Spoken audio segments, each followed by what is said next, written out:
There is a teacup I use every morning. It is old. The rim is a little chipped, and the color has faded over time. To some people, it may look broken or not so special, but to me, it holds great beauty. This teacup has been with me for many years.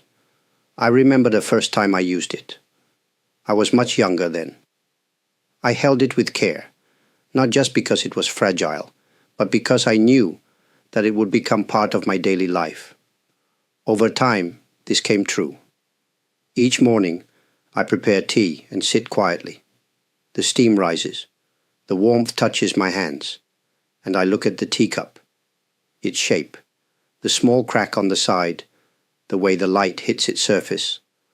All these small things become something beautiful. I do not need a perfect cup.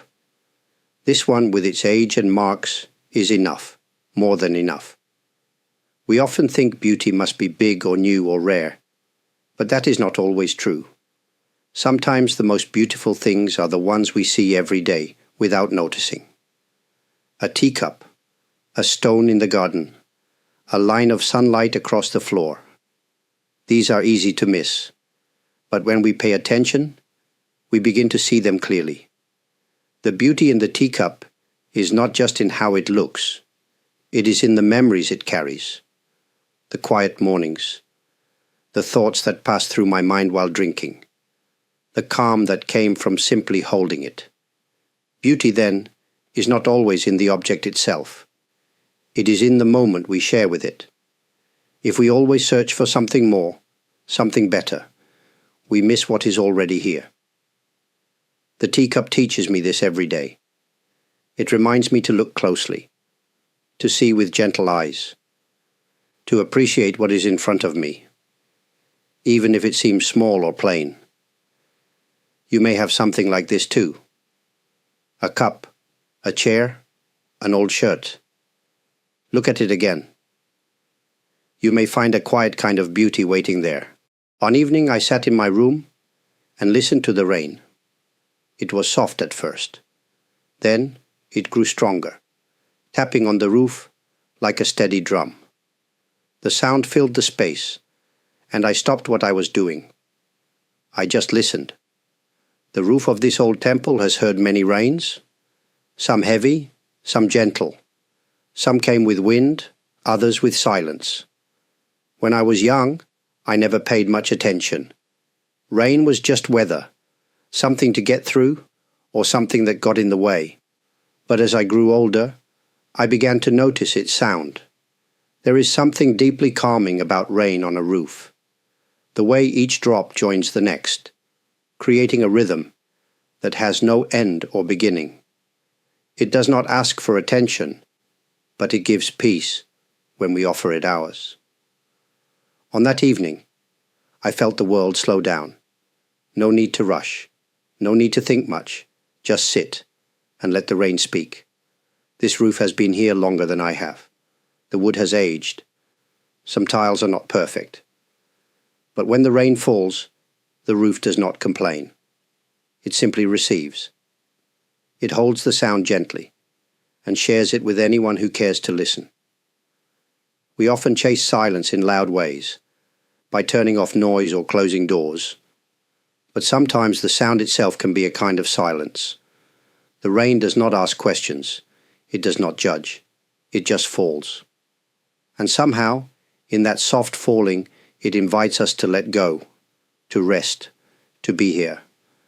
That night, I did not need anything special. Not a book, not a screen, not even words. Just the rain, the roof, and the space between each drop. It was enough. There is beauty in this too. Not the kind we see with our eyes, but the kind we hear with our whole body. You may hear it one day, on your roof or on a window. When you do, don't rush. Stop, even for a moment. Let the sound reach you. Let it remind you. Even something as simple as rain can hold great beauty if we choose to listen. One afternoon, I left the temple and went for a walk. I didn't have a destination. I didn't need to go anywhere. I simply felt the need to step outside and move my feet. The streets were quiet. A few people passed by, but I wasn't watching them closely. I walked slowly without a plan. I turned left, then right, not thinking about where the road would take me. My steps were soft, my hands behind my back. There was no hurry. In modern life, we walk for a reason: to get to work, to buy something, to exercise. But this walk was different. I was not walking to arrive. I was walking to walk. As I moved, I noticed things I usually miss: a cat sleeping on a warm stone, a vine growing through a crack in a wall, the way the afternoon sun touched the corner of an old shop. These small scenes would have passed by, unnoticed, if I had been thinking about a goal or a task. There was freedom in not needing to go anywhere.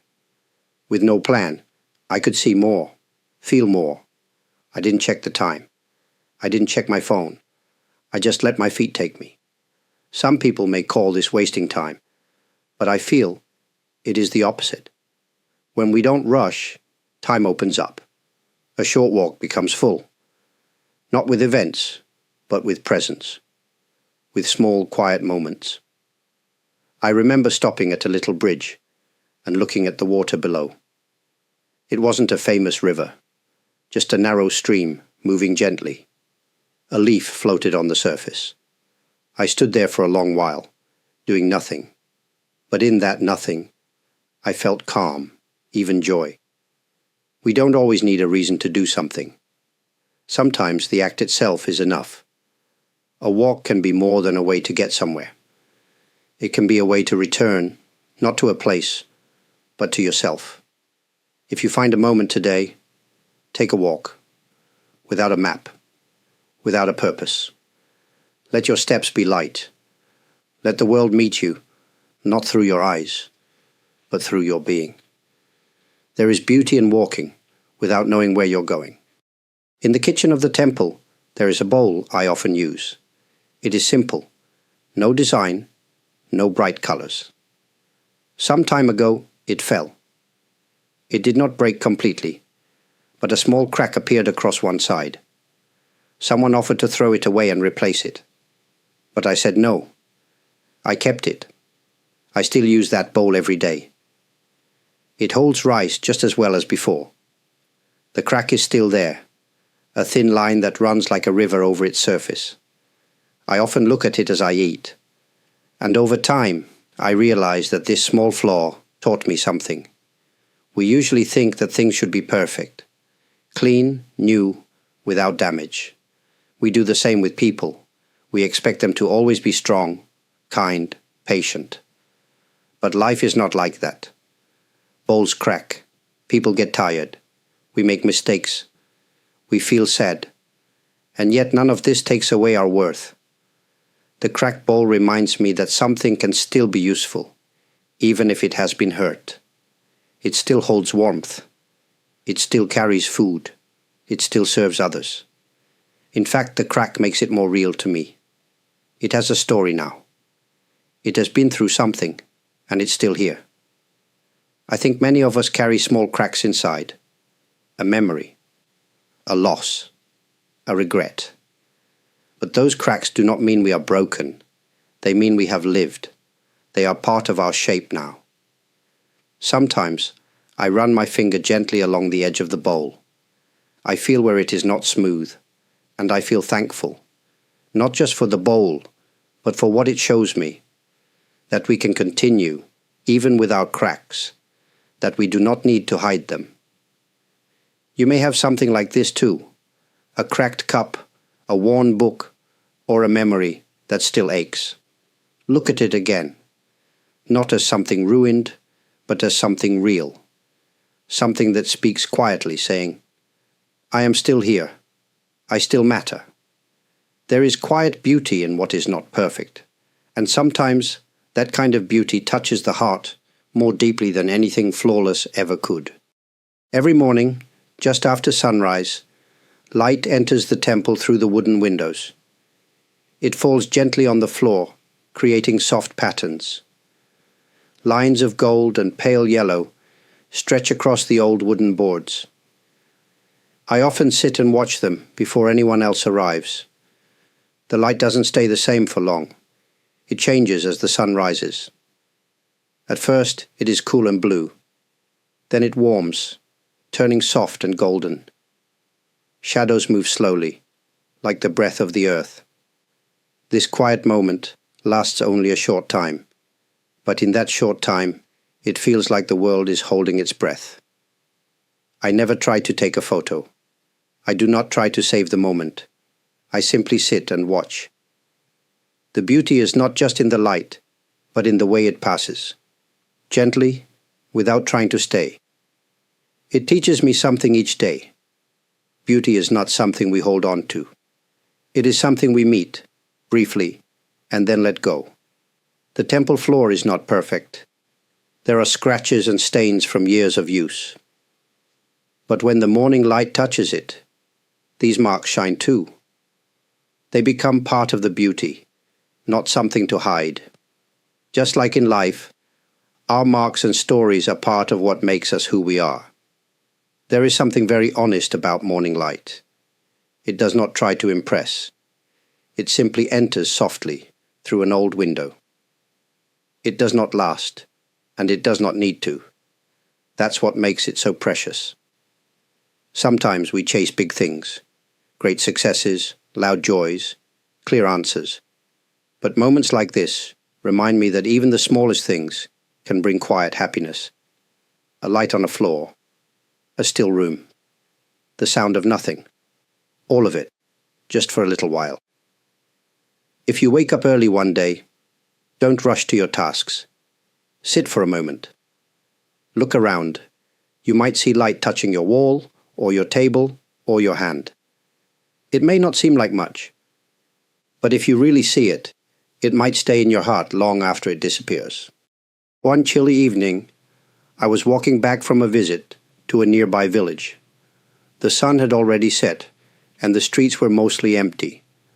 The air was cool, and the wind moved gently through the trees. As I walked, I noticed a man on the side of the road. He looked lost. His clothes were not warm enough, and he seemed unsure of where to go. I paused and walked toward him. He looked up and gave a small nod. I asked if he needed help. He smiled, and his voice was soft. He was trying to find a bus stop, but had taken a wrong turn. He was cold, tired, and a little embarrassed. I didn't do anything special. I simply walked with him to the bus stop, just a few minutes away. Along the way, we spoke quietly. He told me a little about his day, and I listened. When we arrived, he thanked me with a deep bow. Then he said something I still remember. "Your time warmed me more than my coat."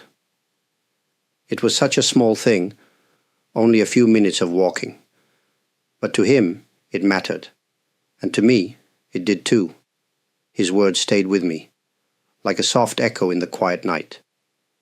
Kindness does not need to be big or planned. Sometimes it is just a look, a step taken towards someone instead of away. A quiet presence when another person feels alone.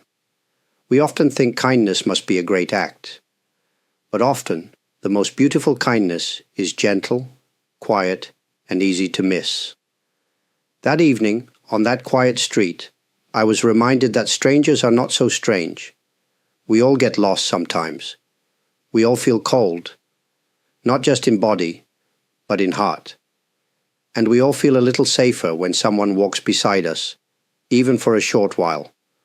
The world can feel large and lonely, but a simple act of care can make it feel small and warm. If you see someone who looks unsure, or tired, or just in need of a kind word, don't hold back. A few steps, a few minutes, can leave a lasting light in someone's evening, and in your own. There is a small room in the temple where we fold laundry. Simple things, robes, towels, cloths for cleaning. Nothing special. I have folded these same items for many years. The room is quiet, no music, no voices. only the sound of cloth moving in my hands. At first I did this task quickly. Fold, stack, finish. I treated it as something to get done. But over time, something changed. I began to see the task differently. Not as a chore, but as a chance to be still while doing something simple. When I fold each robe, I take my time. I smooth the fabric, line up the edges, and place it gently on the pile. I do not rush. I do not let my thoughts run far. I stay with the cloth in front of me. In this small act, I find peace. Laundry is part of life. We wear, we wash, we fold. It repeats. But in that repetition there is rhythm. And in rhythm, there can be comfort. We do not need to search for special moments. Sometimes they are already here. In the soft feel of cotton, in the quiet of a room, in the simple act of care. Folding laundry may seem boring, but if you give your full attention, it becomes something else. It becomes a time to breathe, to slow down, to connect with the present. Not with thoughts of yesterday or tomorrow, but just with now. There is also love in this task. When we fold clothes carefully, we show care for the next person who will wear them. Even if no one sees, the care is there. It lives in the way the cloth is placed, in the smoothness of the fold, in the quiet way we move. We often wait for big experiences to feel alive, but a calm heart can grow in the smallest spaces, even in a laundry room, even in a folded towel. So next time you do something ordinary, like folding clothes, don't rush. Let your hands move with care. Let your mind rest in the simple act. You may find that something quiet and beautiful was waiting for you all along. One afternoon, I sat beneath a tree near the edge of the temple grounds.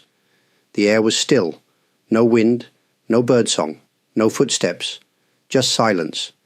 Then, from high above, a single leaf began to fall. Slowly, gently, it floated down, moving from side to side. I watched it all the way to the ground. It took only a few seconds, but it felt much longer. Time seemed to slow. There was nothing to distract me. No noise, no thoughts pulling me away. Just a leaf falling through the air. It didn't fall with effort. It didn't rush. It simply let go and trusted the wind, the air, the moment. When it landed, it made no sound. But something in me felt deeply moved.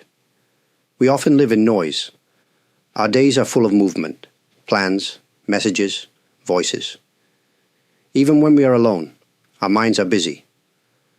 But moments like this, a quiet leaf, a still afternoon, remind me that silence is not empty. It is full of life, full of meaning, full of beauty we often miss. The falling leaf had no goal. It wasn't trying to be seen. It wasn't trying to be important. But in that small, unnoticed act, there was something pure. It showed me that we don't always need to do more, to be more, to prove anything. Sometimes just being here is enough. Nature doesn't hurry. Trees grow at their own pace. Leaves fall when it's time. The river flows without asking where it should go. Watching that leaf helped me remember. We too can let go. We too can trust the moment. Since that day I've seen many leaves fall. But that first one, in the quiet afternoon, taught me something I still carry. That beauty doesn't need to shout. It can arrive softly, silently, and still change something inside us. If you ever see a leaf fall, try not to look away. Watch it. Let it remind you to slow down, even for a few seconds. In that quiet space, you may find something deeper than words, something soft and simple and true. I once had to take a long train ride to visit an old friend. I arrived at the station early. It was full of people, moving quickly, talking loudly, checking their phones, dragging bags behind them. Announcements echoed through the air. Trains came and left with speed. Everything around me was in motion. At first I felt tense. The noise, the rush, the energy, it pulled at my senses. But I had some time before my train, so I looked for a bench and sat down. I closed my eyes for a moment, then opened them again, slowly. Instead of focusing on the noise, I began to watch the movement. A child laughing, a woman fixing her scarf, a man buying tea. I didn't look for meaning in any of it. I just watched, as if the whole station had become a river and I was sitting on the shore. And something shifted. The station didn't become quiet, but I did. Inside, a kind of stillness opened up. Not the kind that needs silence, but the kind that can exist even in the middle of sound and motion. I didn't need to escape the station. I just needed to stop fighting the moment. Sometimes, we wait for the world to become calm before we let ourselves feel calm. But peace doesn't always come from outside. It can begin within us, even in places full of movement and noise. That train station became a strange kind of temple for me that day. A place where I remembered how to sit, how to see, how to be. When my train finally arrived, I stood up with a quiet heart, not because the station had changed, but because I had. There are places like this all around us. Busy streets, crowded markets, loud cafes. If we stop resisting them, we may find a quiet center inside ourselves, not by blocking things out, but by letting them be and choosing not to be shaken by them. Next time you are in a busy place, try this. Pause, take a breath, let the world move, and let yourself be still inside. In that small stillness, you may find a surprising kind of beauty, waiting for you to notice. One late afternoon I was walking through the temple garden. The sun was low, and the air was cool. Then a soft wind passed through the trees. It brushed my face, moved through my sleeves, and carried the faint scent of pine and old earth. In that moment, I suddenly remembered my mother. She used to stand outside our home in the evenings, looking at the sky. She would close her eyes and say, "The wind feels kind today." As a child, I didn't understand what she meant. To me, wind was just air. But now, after many years, I felt what she once did. That the wind can carry more than just leaves and dust. It can carry memory, feeling, even love. The wind that touched my face in that garden brought back her presence. Not as a sharp image, but as a gentle feeling. Warm, quiet, full. I didn't try to hold on to it. I just stood still and let it pass through me. We often think of memories as something we keep in our minds. But sometimes they live in the world around us, in the smell of rain, in the sound of footsteps on gravel, in the light at a certain hour, or in the way the wind moves through trees. These moments come without warning. We don't plan them. We can't force them. They arrive, like guests, softly knocking at the door of the heart. And when they do, all we need to do is welcome them, not with words, but with stillness. That day, I didn't say anything. I didn't need to. I just stood under the sky and let the wind carry what it needed to carry. When it passed, I felt a little more whole, as if something long forgotten had come back, even just for a moment. There is beauty in how memory moves, not always clear, not always loud, but real. If we rush through life, we may miss these small visits. But if we slow down, if we let the world speak in its own quiet way, we may feel that someone or something is walking with us still. Throughout these reflections, I've shared small moments: a teacup, a falling leaf, a quiet walk, the sound of rain. None of them were grand or dramatic. They were simple, ordinary parts of daily life, and yet each one held something deep, something gentle, something true. We are often taught to look for greatness in things that shine brightly. But I've come to believe that the deepest beauty lives quietly, in things that are close to us, in moments we often pass by. A warm bowl, morning light, a kind smile from a stranger. These are not less meaningful because they are simple. In fact, they may touch the heart more because they are. Ordinary is not a word for things that are boring or small. It is a word for things that are real, honest, steady. And when we learn to see the beauty in the ordinary, we also begin to see the beauty in ourselves. Not in our achievements, but in our presence. You don't need to go far to find something sacred. You may already be surrounded by it. In your home, your breath, your daily steps. Life doesn't always have to be improved. Sometimes it only needs to be noticed. If these thoughts have brought you even a small sense of peace or clarity, I'm grateful, truly grateful. And if you've taken the time to like this video, subscribe to the channel, leave a kind comment, or offer a super thanks, please know that your support means more than I can say. It tells me that quiet things still matter in this world, that there is space for gentleness, for calm, for reflection. I don't take your time lightly. There are many things to watch, many voices to listen to. So I thank you, not just for watching, but for being here with an open heart. May the ordinary in your life continue to reveal its quiet beauty, and may your days be filled not only with what is bright and loud, but also with what is soft, steady, and real.